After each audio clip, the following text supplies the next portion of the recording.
What you just watched is a car hitting a ball into a goal. That is the entire game. This is the Rocket League Championship Series. Sold out arenas, millions in prize money, one of the fastest growing esports on Earth. The studio that made this game spent 7 years nearly going bankrupt. Their first version of the same game sold so poorly they almost shut down. So they made a decision. With almost nothing left, they gave the game away for free. Not a demo, not a trial, free on PlayStation Plus. They expected maybe 50,000 downloads. Week 1, 5 million. This is the story of Rocket League.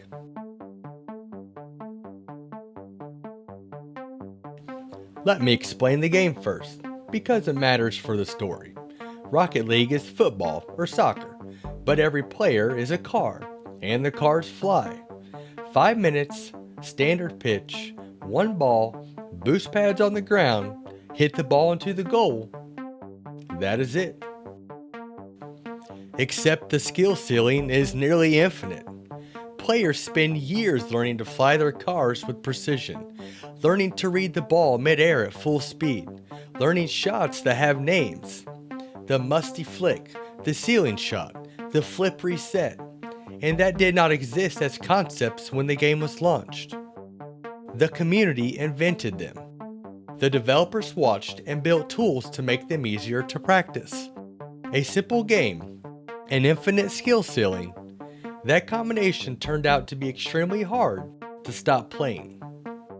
And it has a rank mode: bronze, silver, gold, platinum, diamond, champion, grand champion, supersonic legend. Every win moves you up, every loss moves you down. Every player is always exactly one rank away from where they want to be. This design is not by accident. It is one of the most carefully engineered progression systems in any game. And it was built by a studio that was, for most of its existence, 4 people. Psyonix was founded in 2000 by Dave Hagewood, originally a contract studio, porting games, building components for other studios, keeping the lights on. But they had an idea for an original game, a game about cars, and a ball, and a goal. They had been thinking about it for years. In 2008, they released it. Supersonic, acrobatic, rocket-powered battle cars. PlayStation 3, paid download, $5. The reviews were decent. The concept was original. The sales were nearly nothing. The game sold so poorly that Psyonix could not afford to build a sequel. Most studios would have moved on. Psyonix did not. For 7 years, Psyonix kept working, contract work, porting other studios' games, building components for Unreal Engine, working on Gears of War, Mass Effect, Bulletstorm, other people's games. And in the gaps between the contract work, they kept rebuilding the same idea: cars, ball, goal, again. By 2014, they had something, not a finished game, a prototype that worked. Better physics, better maps, better everything. The concept they had been chasing for 6 years was finally playable. There was just one problem. Nobody knew it existed. July 7th, 2015, Rocket League launched on PC and PlayStation 4, simultaneously added to PlayStation Plus as a free monthly game. This was not a marketing strategy, this was a Hail Mary. Psyonix had spent their marketing budget. PS Plus was the last chip they had. Psyonix had provisioned for 50,000 concurrent players.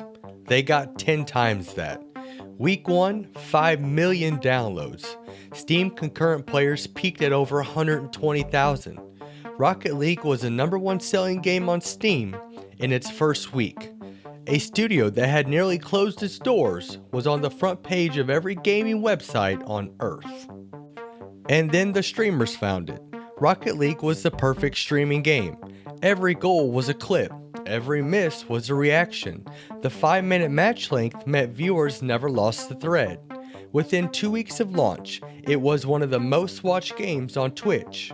Not because Psyonix ran a campaign, because it was a game built for moments, and Twitch runs on moments. After the launch, Psyonix moved fast. Season updates, new maps, new modes, new cars. The community feedback loop was immediate and constant. In 2019, Epic Games acquired Psyonix. The terms were not disclosed. Estimates range from $250 million upward. For a studio that was once nearly closed, that number was the answer to every doubt they had ever been given. In 2016, Psyonix launched the Rocket League Championship Series, the first professional league. Real prize money, real careers. The skill ceiling in that community had been pushing higher every year, and now it had a stage worthy of it.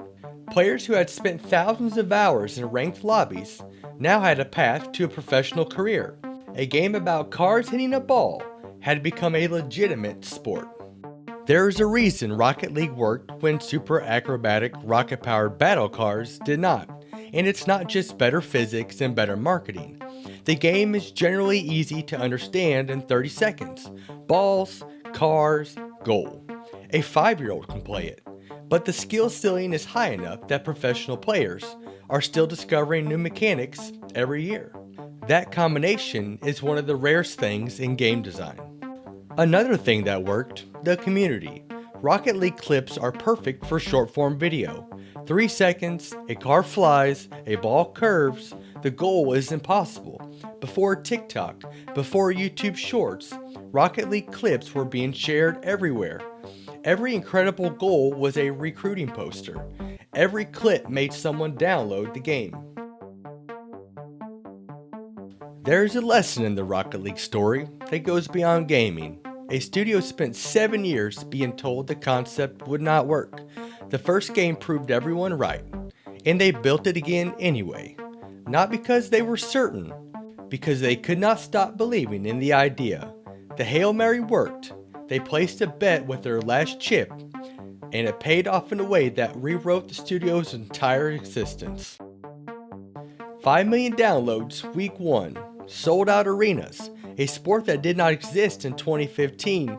Rocket League was not the game anyone predicted. It was a game that refused to be ignored, no matter how many times the numbers said it should be. If you've never played Rocket League, there's a match starting right now. It's free. Kick off.